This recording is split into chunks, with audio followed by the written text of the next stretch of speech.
All right, welcome back to Rare Photos. We've had a nice patch of videos lately.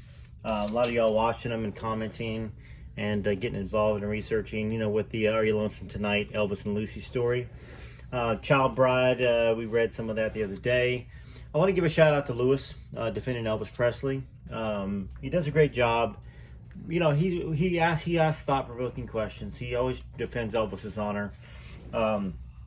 You know, and he seems to be a legitimately nice guy, so I appreciate that. And, you know, and I think both of our channels, and a lot of channels that are out there, they might have something controversial, something you don't agree with. But if you're a fan of Elvis, well, first off, maybe just decide not to watch it. You know, watch the stuff that interests you. Because, I mean, we don't get anywhere in this world with being insulting, calling people liars, stuff like that. That happens in this world. But at the same time, I understand. If you're passionate about Elvis and you think something hurts Elvis's legacy, well, you know what? I'm not going to stop you from commenting on my channel, and I'm sure Lewis is not going to stop you from commenting on his channel. You just have to make sure you don't, I guess, insult people so badly and call them bad names, stuff like that. I mean, try to keep it to where, you know, you're spreading your opinion in a way that somebody's going to listen to it and consider what you're saying. And I think everybody does a pretty good job of doing that out there in the Elvis world. But there are some people I've had to just block them from my channel because they say stuff about Elvis that's horrible. Or they're really big Priscilla lovers. And, you know, you can like Priscilla, but I guess if you read these books like we're reading Child Bride, and you still like Priscilla, then I guess you choose this to believe that these are made-up lies. But that being said, if you're watching them, we must be doing something right. So, you know, TCBTLC, thanks for those of you that have left me super thanks. I don't think anything's coming today to give a shout out on, or I would. Thanks to the members that are members of the channel. I did talk to Mindy Miller as well about having a sit-down interview or a Zoom interview. We're talking about it. She's a sweet woman. I know she was in Elvis's life for a while, and they had a spiritual connection and talked about spiritual things. So maybe we have that coming up, and then there's some other folks that were in Elvis's life that I'm working on bringing on the channel. Regardless, we've got a lot of books. There's a lot of books on Elvis, a lot of things for us to read and defend Elvis over, because there's some books with bad stuff in there. We need to read that, and we need to let everybody know that that's not a true statement, or that's not a true statement. But here we go. Let's go ahead and get back into Child Bride. The minute I walked in, the phone rang, said Anita. I was so mad. I think he was afraid I was going to do something to him and get him in serious trouble, but I didn't, because Priscilla is visiting in Hollywood. If George Barris and his wife Shirley were surprised by Elvis's request to have them act as beards for his affair with a visiting 17-year-old, they kept it to themselves.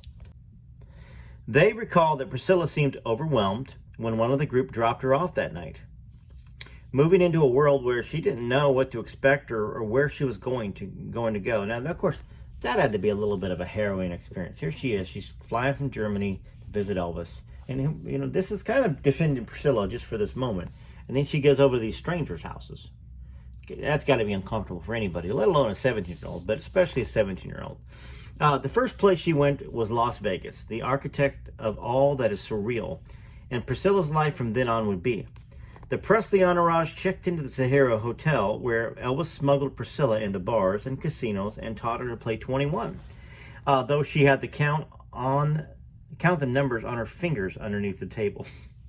So here's Suzanne saying Priscilla is not a good business person. She's not good at math. She's claiming that this business mogul supposedly doesn't know how to count up to 21 unless she uses her fingers. So when she couldn't keep up with the Elvis hours, Elvis gave Priscilla amphetamine, and sleeping pills to help her sustain the pace, a practice he had been introduced to during night drills in the army in Germany. As George Barris observed, she was coming from a simple, quiet environment, going into this dramatic world where that was a make-believe world for a girl. Now, before we go any further with that, Elvis and Kathy said that Elvis thought that doctors were the end-all, be-all. And if they prescribed this for getting up and going to sleep, getting up and going to sleep, which they did back in the 60s and 70s, without knowing the long-term effects really, they were fine. So if he gave that stuff to Priscilla, it wasn't to do any harm to her. It was just because he thought, okay, well, this is normal. This is natural. The doctors prescribe it to us, so it'd be fine for her. So Priscilla lived the pretty woman script in Las Vegas. So Suzanne, are you calling her a working girl? I don't know. Elvis sent her on a shopping spree to the most expensive boutiques on the strip. Okay, that's what you're talking about. But Priscilla bought Julia Roberts hooker chances before dresses, sexy fashion clothes from Susie Cream Cheese, a trendy designer who embodied the glamorous success of the 60s. Elvis preferred to see women in tight, sexy clothing, and Priscilla, eager to please, followed his lead. Her Pygmalion-type transformation that May included a session with Armand, the Sahara Hotel hairdresser, who piled Priscilla's long hair on top of her head, teasing and spraying and twisting it around until it resembled two birds' nests atop each other. Now, that reminds me of, who's the actress that he played with in Clambake? The pretty brunette that he had a romance with. And he sang, "You give your hand to me, and then you say hello." Love that song. And I can hardly speak, my heart is beating so. Wonderful song. Love that song. He sang it. I believed it. That reminds me of how her hair was, I think, in one of the movies, unless I'm misremembering. Then he rimmed her blue eyes with black eyeliner and fake eyelashes, creating the Cleopatra look that later became a caricature. Eventually, Elvis was blamed for pressuring Priscilla into this extreme, supposedly to match his own dyed black hair and mascaraed eyes. Elvis had taken to blackening his hair after seeing and admiring Tony Curtis and his look in an early picture, but he sometimes used mascara, according to Joe, to emulate Rudolph Valentino and to emphasize the blue in his eyes. Cold, darkened eyes and back-combed hair were also hallmarks of the 1960s. Elvis Presley did not invent the style, he merely followed and perhaps exaggerated it. The Barrises, in fact, recalled that Priscilla was the one who went overboard in her childlike attempts to appear older and more glamorous. Elvis, according to the Barrises, preferred to see her with a more natural look. He walks in the door and she's coming down the stairs, Shirley Barris related, this elegant, beautiful young child. But all of a sudden, she looks sophisticated. And he walks in and looks at her, and he doesn't even say hello or anything. He looks at her and says, "Go back upstairs and get rid of that hairdo." You can see her anxiousness. And not that she was waiting to hear a compliment. I'm sure in her heart it was all to please him, and you see that expression on her angelic face. It was as if her whole world had stopped and ended, and she was overwhelmed by it all. And little tears started coming. And she starts running up the stairs, and of course I run after her, and then she lets her hair down. And when he saw that, he said, "This is how I love you." Then you see the glow in her face coming back. Priscilla was overcompensating by using too much mascara and teasing her hair in a relentless bid to impress Elvis. How else would an 11th grader compete with Tuesday Weld or Natalie Wood? Or the actress there from Clambake. And I felt like she was in a couple movies. Gosh, she was a beautiful woman. There's some Elvis actresses. Yeah, that's the one thing about being an Elvis fan, right? For the guys that are on this channel, we watch the movies, and he has starlets like beautiful Dolores Hart. And gosh, she's a nun now. I so want to sit down and have a conversation interview with her, and I need to prioritize that because I loved Dolores. I still love Dolores. What a sweet, sweet, sweet soul. What a sweet girl. And I was thinking, she would be a nun if she was around me, I would have made her fall in love. And I'm sure Elvis probably thought the same thing, There was some rumor that went around that she went in there because she was in love with Elvis and couldn't have Elvis, and so she decided to be a nun. That's not true. But that was a rumor that I heard. And then, of course, you have Anne Margaret. No, who's going to forget about Anne Margaret? I mean, sexy, complete opposite of Dolores Hart. Dolores Hart, very sweet. The girl you bring home to meet mom. The girl you make plans with, And if y'all don't, y'all know Dolores Hart. But if you don't, those that are newer Elvis fans, she's in the movie Loving You and in the movie King Creole. and then she became a nun a couple years after that. She has a movie on Netflix called God is the Bigger Elvis. But she is very kind and sweet about Elvis. She loved him, and she knew that Elvis had a heart after God. Well, back to the book here. I know I kind of got off like I do here and there, which is fine. I gotta speak my mind, right? So her 2 weeks in Los Angeles and Las Vegas were an emotional roller coaster for Priscilla, a 17-year-old thrust into an adult Disneyland on a mission to captivate the star she had fantasized about since childhood, yet finding herself increasingly ambivalent about him and his lifestyle. She told her friend Judy when she returned to Germany about taking off in his limousine and driving around the field to amuse herself when she became bored with watching Elvis play football. Priscilla was also rediscovering, as she spent more time with him, that Elvis Presley and the image of Elvis Presley were two discrete entities. Elvis was not the smoldering, oversexed bad boy of rock who had attracted her as a fan. It was she, ironically, who was pleading with him to make love to her. Priscilla was magnetically drawn to a dangerously, overtly sexual man, and Elvis, to her growing disappointment, was a sensitive artist with complex notions about virginity and intercourse.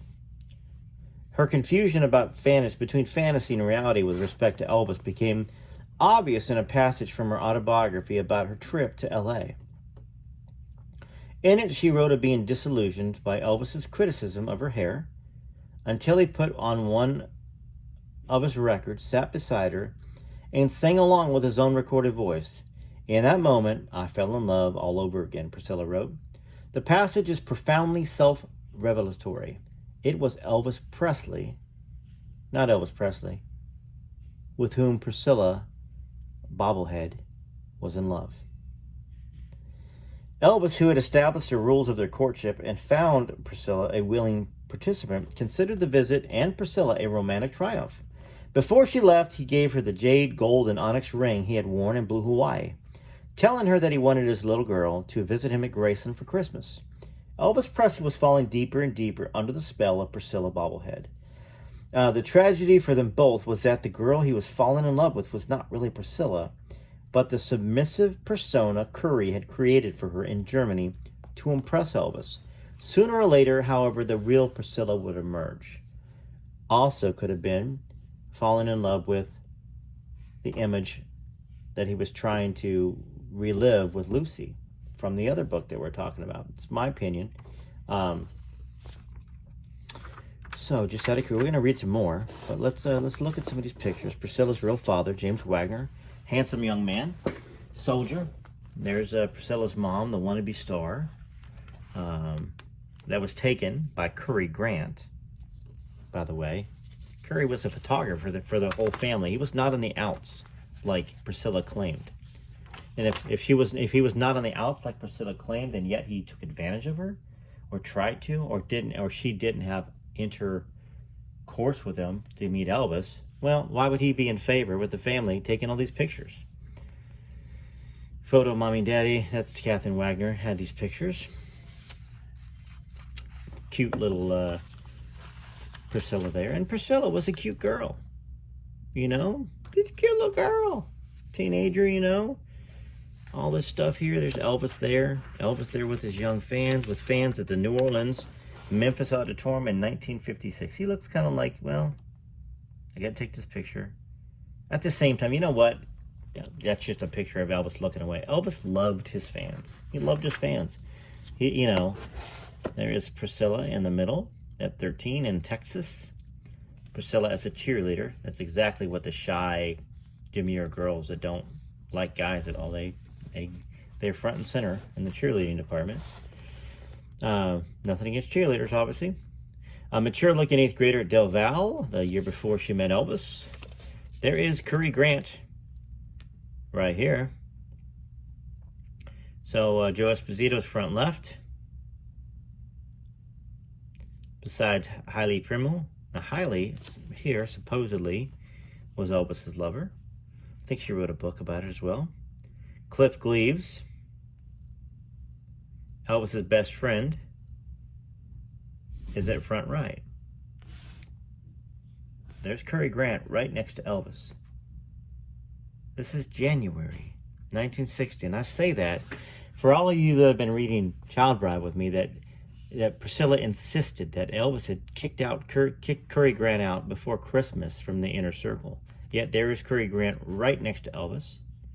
Cary Grant was the one that took Elvis to the airport and was in the front seat with Cary's wife, his wife, and Priscilla and Elvis were in the back. Great picture of Elvis there in the army. Guess I could bring it a little closer. Elizabeth Stefaniak, Elvis's German secretary and sometimes date until Priscilla arrived. And I don't know, maybe after Priscilla arrived. I should ask her about that. More pictures here. Priscilla waving goodbye, the famous photo. Photograph from the German magazine Film Journal. Cary is shown taking Elvis and Priscilla to the base. Elvis's last day in Germany, clearly disputing Priscilla's claim that Cary was not with them because Elvis had barred him. Peter von Westmar, the Elvis lookalike that Priscilla had supposedly been intimate with. Anyway, so some great pictures in here. Let's start this next chapter, all right? Merry Christmas, baby. Priscilla Presley, in her mythical retelling of her life, described herself as possessed to rejoin Elvis at Christmas time, but by intimate accounts, she was frightened and confused as a teenager swimming in deep and treacherous waters when she returned to Germany in June of '62. Her own account of Elvis's Los Angeles farewell echoed the apprehension her close friends in Wiesbaden described. "I want you back the way you are now," Elvis whispered to her, "and I'll always remember, I'll always know." "I smiled and nodded," Priscilla wrote later. "I couldn't conceive of wanting anyone but him." Priscilla was actually panic-stricken, according to Al Corey, terrified of the looming threat that Elvis might learn that she'd led an active sex life during the 2 years that they were apart. Her entire relationship with Elvis Presley was based upon a lie, that she was a virgin when they met, and that lie gradually acquired another dimension as she continued to maintain that she was saving herself for him. There was nothing wrong with Priscilla going steady with Tom Stewart, Ron Tapp, or Barney Williams, or dating the other boys. She was a teenage girl with a powerful sex drive who had spent 5 months with Elvis Presley, and although she would never see him again, and thought that she would never see him again, the problem arose when Elvis did resurface, and Elvis found herself tangled in a tissue of lies, all predicated upon the myth that she was a virgin who only desired Elvis. After she flew back to Wiesbaden from Los Angeles in June, the Babaloos took a family vacation holiday to Spain. When they returned in July, Priscilla's school chum, Donna Paulin, recalled their apartment had been done over. It was all done in teakwood furniture, which was even then quite expensive, and we were all wondering how, with all the children and everything and her father's salary, they were able to afford this. Donna and a few of the other girls gradually gleaned from their visits that Priscilla was seeing Elvis Presley again, and he was sending the Bayous gifts and buying presents for Priscilla. When she came back, well, she had a new suede coat. It seemed like she was getting more and more and more new, neat things. So then all this began to fall into place about Elvis. Priscilla's childhood game of Imagine If was unfolding before her eyes, but the fantasy was spinning out of control, and the real Priscilla was getting lost. She had played a role to get Elvis Presley, and now, to her surprise, as much as anyone else's, it was coming true. She described herself later as dumbfounded by Elvis's invitation to fly to Graceland for Christmas. Priscilla didn't know what to do about Elvis, confirmed Al Corey, to whom she confided her misgivings that summer. She was confused. Her parents were telling her what to do. She felt that she was in way over her head with Elvis. Priscilla Bobblehead's childhood imaginings of a childhood fairy tale romance with Elvis Presley did not match the reality of a complicated relationship with a complicated man. But events and circumstances were moving so quickly, fueled by Elvis and her parents, that Priscilla had become an almost incidental member of the cast. She was also uncertain about spending Christmas at Graceland, filled with trepidation about Elvis, yet still addicted to the fantasy, propelled along by her own and more powerfully her parents' overriding ambition. She wasn't thrilled, confessed a close friend from that period. She'd make comments about it. Priscilla's mixed emotions were apparent that summer. On July 20th, barely a month after she left Elvis's arms, she attended a tea dance at the Von Steuben Hotel. Von Steuben Hotel. For the arriving members of the Air Force Academy's class of 1964. Jane Brainer, a classmate and new friend, was at the same party that Friday night and immediately spotted Priscilla. I just remember her standing and talking to probably the best-looking guy in the whole room, Jane said. Priscilla had come back from the West Coast that June with a dramatic new look, courtesy of Armand at the Sahara. Though she later claimed her parents made her remove every trace of her Vegas makeup, Priscilla's schoolmates recalled a radical change in her appearance from ingenue to sophisticate. Her school picture that fall bears them out, showing Priscilla with heavy eye makeup and a beehive hairstyle. She told her pal Judy that she loved the way that she got her hair fixed over there. It was thus all the more surprising when Priscilla turned up at school one day that fall with her trademark long hair crowning glory, shorn to ear length. She had like one ringlet down the middle of her back, recalled Jane Breitner. One day, it was just gone. It was like the front of her hair was the same, but the back was gone. She cut it off. Dee Dee Saunders, a sophisticated friend, called it a shocking development. Elvis emphatically preferred long hair and told Priscilla so. If she was so desperate to please him, why would Priscilla cut the long hair Elvis adored just before her Christmas trip to Graceland? It made no sense, considering that she had meticulously studied Elvis's every desire that she could become desire, so that she could become his female ideal, unless Priscilla really was having doubts. By her own admission, she was humiliated by Elvis's criticism of her hairstyle and makeup, so what better way to declare her independence from him than to lop her hair off? It was a subtle act of defiance, or at least a test of Elvis's devotion. Just curious if any of these pictures are in here. So you got the shorter hair there. That's, just longer, but it's not super long. It's not super short either. Unless it's just put up. I'm just curious. All right, let's look in here. There's the longer hair after, that's 61. So she grew it back, didn't she?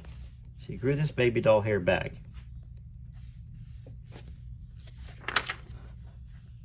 Long hair. This is 15 years old. So that would be 1961. Yeah, I think. Here's the senior portrait. See how long that long hair right there? She's right there. So she did have it long. And then she had cut it off, I guess, right here. Huh, okay. Alrighty, let's continue right here. Though Elvis was obsessed with Priscilla in his way and looked forward to her Christmas time visit, he too was in conflict. He was still involved with Anita, and she understood the implied contract that existed between Elvis and any woman he was seeing. The woman had to be not monogamous, but he could date other women because he was Elvis Presley. To assume otherwise would have been unrealistic and naive. Well, I didn't expect him not to date anyone but me, Elvis said. Of course, when he was in Memphis, I expected that. When Priscilla left for L.A. for Germany in June, Anita chose to overlook Elvis's indiscretion. Well, we dated a little bit longer after that, but then I think he began to get confused. Late in the summer, as Anita was coming down to breakfast at Graceland, she overheard Elvis in the kitchen talking to his father and a few of the guys about Priscilla's Christmas visit and how he couldn't make up his mind between her and Anita. And I told him I'd heard him, Anita recalled, and that he wouldn't have to make that choice. I'd make that choice for him. Elvis had crossed an imaginary line with Anita. Inviting Priscilla to Graceland violated Anita's sense of Southern propriety. Memphis, Elvis's home, was her turf. I was a very prideful young lady, and I couldn't stand the thought of him making a choice between us. I said, it's just not going to work. Ricky Stanley, Vernon Presley's then 6-year-old stepson by his army bride, Dee, was in the kitchen that morning and witnessed the fireworks. Oh, wow. Elvis wanted to continue to date Anita. She was a Southern girl who was pretty popular there in Memphis, had her own kind of talk show thing. She was a dancer and a singer, and Elvis wanted to date her, and he wanted to bring Priscilla over for Christmas, and he wanted Anita to go along with it. And Anita said, "Sorry, buddy, forget it." And he threw a fit. He started tearing the kitchen apart, throwing dishes. There was language. There was a big hassle with yelling and everything. And she was not going to give in, and she just looked it. She hooked it. She just walked out, and that was it. And I thought, welcome to Graceland. Now, I don't know. Ricky being 6 years old, do I remember much from 6? I guess I might remember something big. Especially if it maybe got talked about afterwards. I'm not really sure. Anyways, that's Ricky's story, right? I called my brother, and he came out, and I left, Anita remembered. It was a very tearful departure. It was a sad situation. The decision to leave Elvis was very difficult for her. We did have a special relationship for a number of years, and it was wonderful.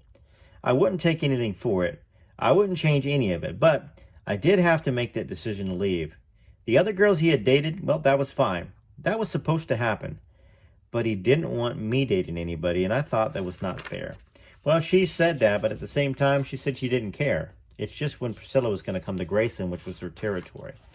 So, interesting thoughts about that. I haven't read Anita's book. I will read Anita's book. Of course, I posted a couple years ago and last year as well the Anita taped conversation where she recorded Elvis to catch him lying or trying to catch him lying. I didn't like it.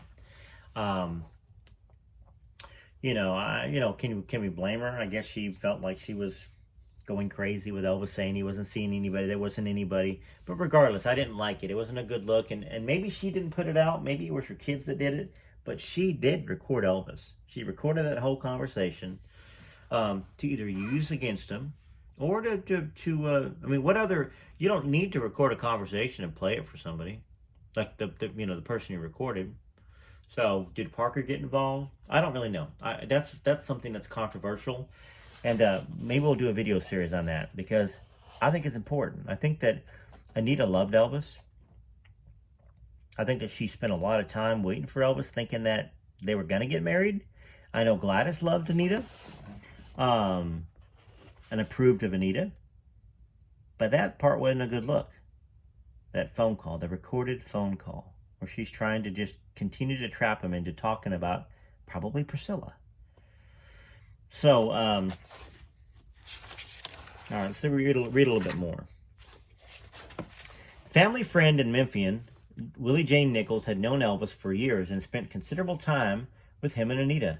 Considered Elvis was the one that was spurned. Anita got fed up with it. She could have stayed longer. She walked out. A lot of people think he dumped her, but she walked out of Graceland. And he said, you'll be back. But she didn't go back. Wes Bryan, a young singer-actor touted by United Artists in the late 50s as the next James Dean, had caught Elvis's fancy and occasionally dropped by Graceland at his invitation. So Wes had seen Elvis with Anita quite often. Like Willie Jane and several others in the circle, he considered Anita a more suitable match for Elvis and Priscilla, whom Wes found cocky and cold. Anita, to his mind, was a beautiful girl with a beautiful personality. I was highly impressed. That's the girl Elvis should have married. She waited for him for 7 years. It's unfortunate that he didn't marry her. I don't think it was 7 years. That's wrong. Right? Maybe not. Maybe it was 7 years. 57 to about 62. Correct me if I'm wrong, everybody, about that. So yeah, that's the... Now, let's read a little bit more, okay? This is probably going to be my last video. I don't know if I'm going to get to the Elvis and Kathy later on. It'll probably be the first video tomorrow morning. It's been a long day already, and got some family time. Got dinner coming up. Got to play some games with my son and the neighbor boys. So, Elvis's argument with Anita that August morning in the kitchen at Graceland was a turning point in Priscilla's life. Though she didn't know it, for by leaving, Anita Wood had unwittingly helped seal Priscilla Beaulieu's fate. With Anita no longer present in his life, Elvis focused his romantic attention obsessively on Priscilla, his teenage dream girl, or the replacement for Lucy, who had ran away and he lost. That's from the Are You Lonesome Tonight book that I'm reading. He began making plans in earnest for her Christmas visit, entreating Joe and Esposito in November to begin weaning her new baby so she could fly to Germany the next month to escort Priscilla to Graceland. I didn't even have a passport, Joan would later recollect, so I had about 4 weeks' notice. I started to slow down so that I could go there. I was to fly over, pick her up, turn around, and fly back. Elvis recalled stepbrother Ricky Stanley was like a 15-year-old kid with his first crush. I was real little, and he was talking about a beautiful girl he called Scylla. Oh, and he just went on and on. She's so pretty. You're going to like her. Just thinking about her, I'm so excited that she's coming.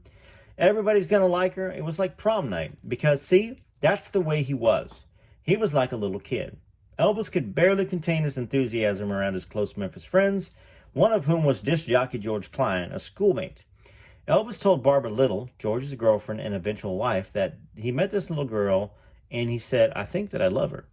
According to Barbara, Elvis told George that Priscilla was waiting for him in Germany, saving herself for him. Elvis and Priscilla were both in love with illusions. Elvis was with an idealized child woman with the combined qualities of his mother and Deborah Paget, or his mother and Lucy. So Deborah Paget was a woman who subscribed to his southern mores concerning purity and fidelity. This fictional virgin goddess bore little more than physical resemblance to Priscilla, whom he barely knew. The fact that Priscilla lived in another country reinforced Elvis's grand passion for he could ascribe to all of her other qualities he wished for her to possess, because in his mind, she did possess them.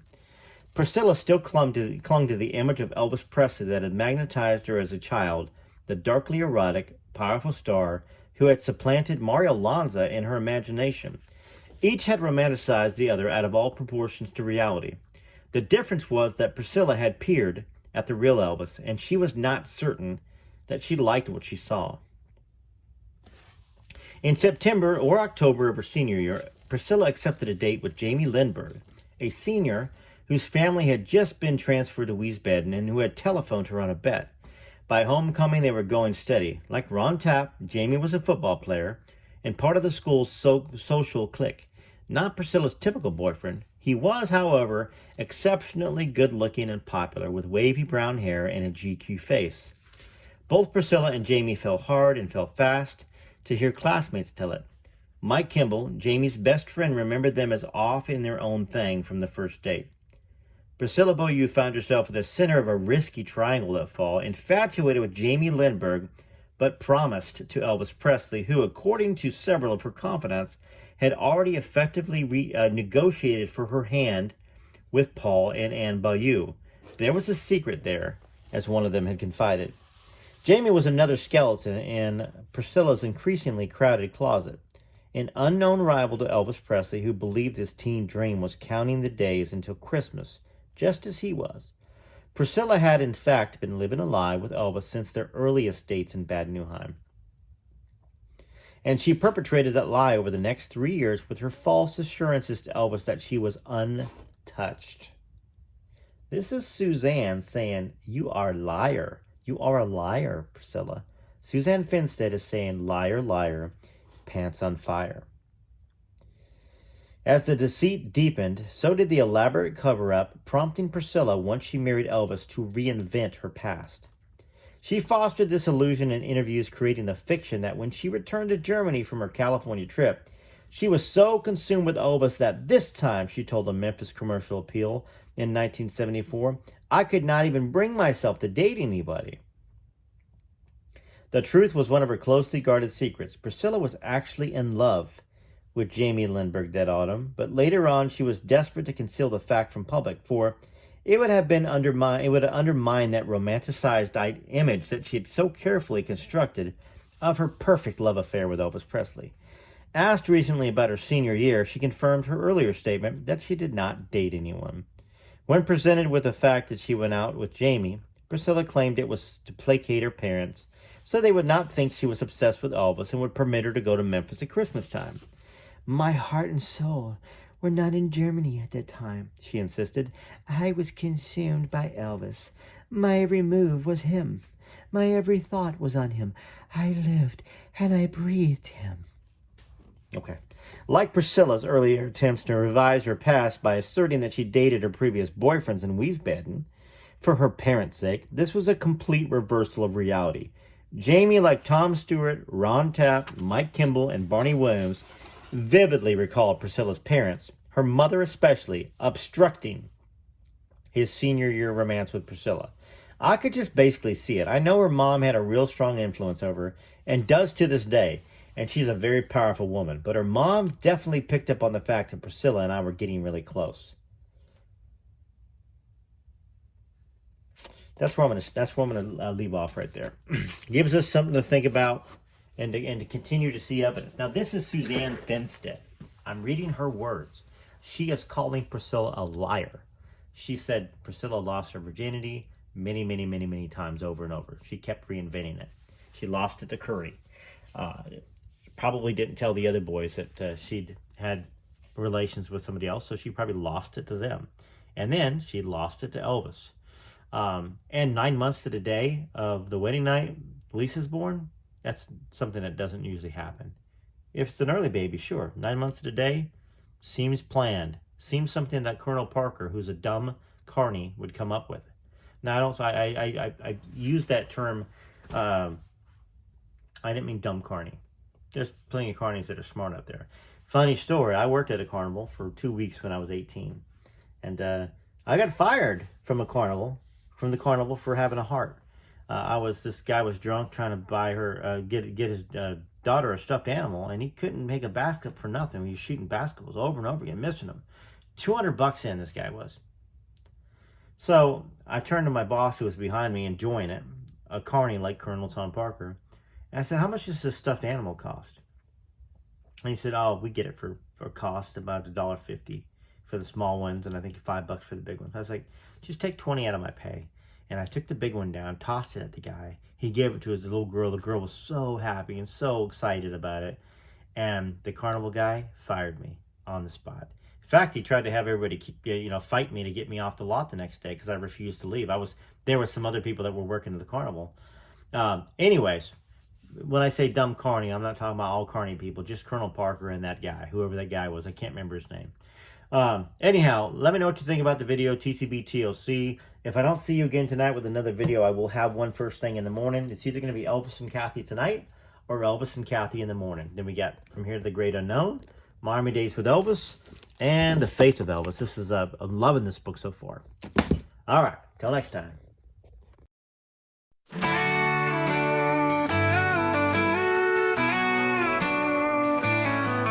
Lisa was the sweetest girl. Her daddy loved her so. Prissy took her to L.A., replaced Elvis with Mike Stone. Then she ran out of cash and sued the king of rock and roll. Made him sell his royalties and play show after show.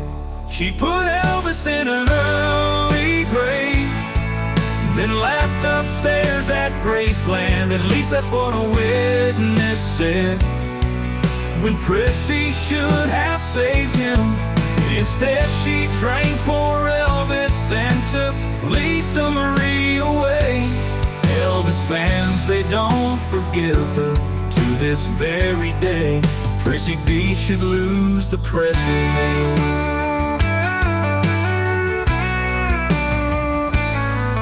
Now that Lisa's gone, she left us with her book, telling us all that Prissy B and Michael Edwards took. Took her joy and took her dreams, took her innocence away. And Prissy has the nerve to still get up on stage. She put Elvis in an early grave, then laughed upstairs at Graceland. At least that's what a witness said, when Prissy should have saved him. Instead she drank poor Elvis and took Lisa Marie away. Elvis fans, they don't forgive her to this very day. Prissy B should lose the Presley name.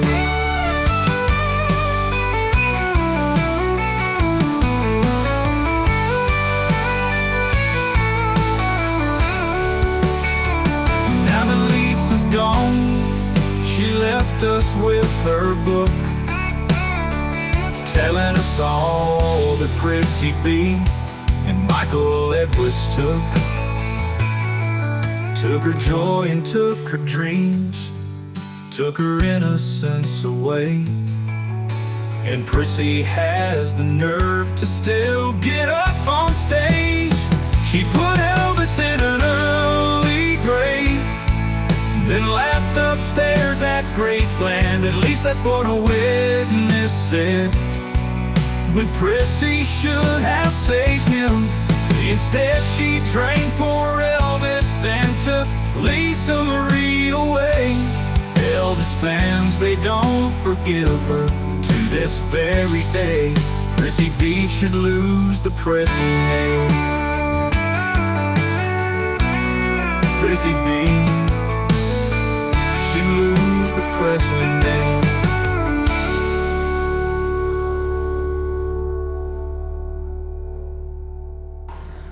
TCB, this is Rare Elvis Photos, wishing you a wonderful evening or a wonderful morning or afternoon whenever you happen to be watching this video.